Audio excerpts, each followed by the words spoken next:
Show. Little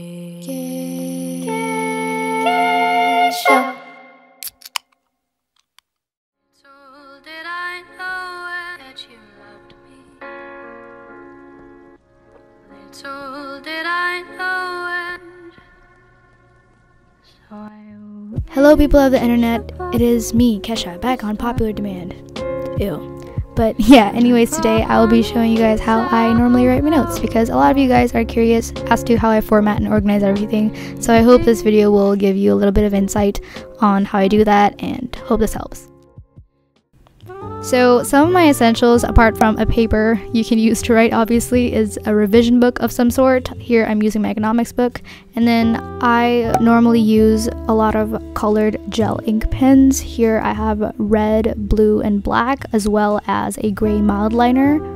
And to keep my worksheets and handouts in place, I use these colored paper clips from my friend Chloe. Shout out to Chloe if you're watching. And some sticky notes as well if I'm feeling extra, but I'm not gonna put some today just because. On rare occasions, I use my colorful washi tape to add some pizzazz to my notes, but today I wasn't feeling it, so let's just ignore that. And then we have more post-its we're not gonna use today.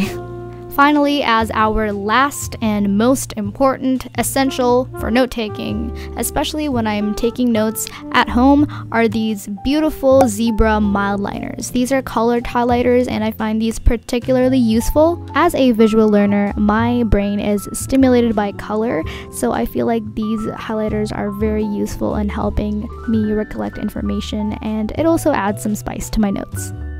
Normally, I revise best by drawing mind maps, so that's what I'm going to do first. And then I'm just going to go ahead and measure the center of the paper so that I can write my title, which is usually the chapter I'm currently learning.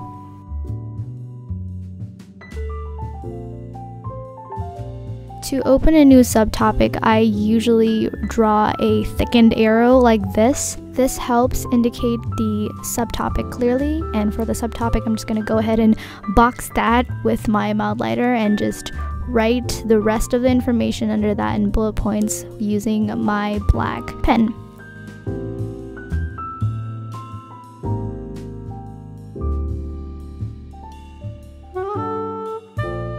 Since this is a real-time footage of me trying to write my economics notes, we'll be dealing with a heck ton of demand and supply diagrams. So for the diagrams, I'm just alternating between black, blue, and red just to create variation. I like to use the most of my little spaces, so there I just kind of write the little notes on how to read the diagram and such, just in case I forget. Then on to my second subtopic. Here I'll be doing the exact same thing, but since there's another subtopic under that, I'll be drawing a thinner arrow just to indicate that.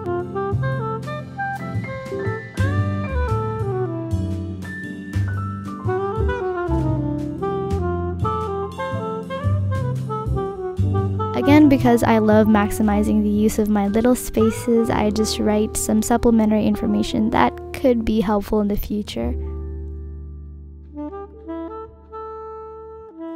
And for the rest, I pretty much just repeat the same process all over again. Here I made a little mistake, but that's fine, we're all human.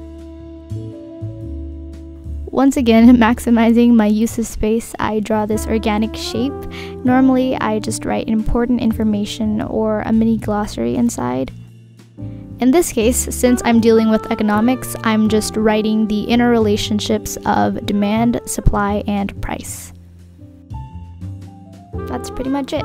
There you have it, folks. A mind map. Yay! If you aren't a big fan of mind maps and you prefer writing notes instead, calm down there, sis, I got you. This is my basic outline for how I normally write my notes. I start off by writing my chapter in big red capital letters, and I just decorate it a little bit like so. And under that, I either write the date or some other information I'd like to put under the chapter. I use my gray mild liner to indicate the subtopic and write the subtopic with my trusty red gel pen. Now for the real note-taking system, I prefer to use the bullet point method. I think it's the most efficient method of note-taking, especially when I'm rushed in class and I don't really have time to heavy lift everything off of the passage or everything off of the presentation. So I just pick up a few phrases and write them down.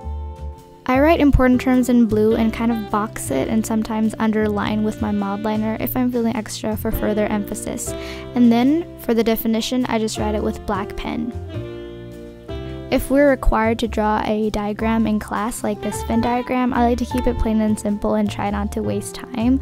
For example, this is a Venn diagram to show the difference between nominal GDP and real GDP, and where the two circles intersect is where we put the similarities. I think everyone knows how to draw a Venn diagram, Kesha. You don't need to explain, it's pretty self-explanatory. But anyways, I shade the middle part just to show further emphasis. Sometimes it might help to draw an extra diagram, for example in biology where you tend to mix up all the organs. So I usually draw it within a box, and yeah, that's it. Here's an example of my real notes for business. Here I also applied the bullet point system and added a few post-its for extra information. I tried my best to vary the color combos every term, so this term I used mostly cyan and yellow. I also like to write my formulas in post-its. That's it, and that brings us to the end of this video. As I wait for you to subscribe to my channel, enjoy this rare footage of me looking like a whack-ass potato editing. Don't mind me, I'm just doing my voiceovers as one does. I'm gonna use some paper clips for what?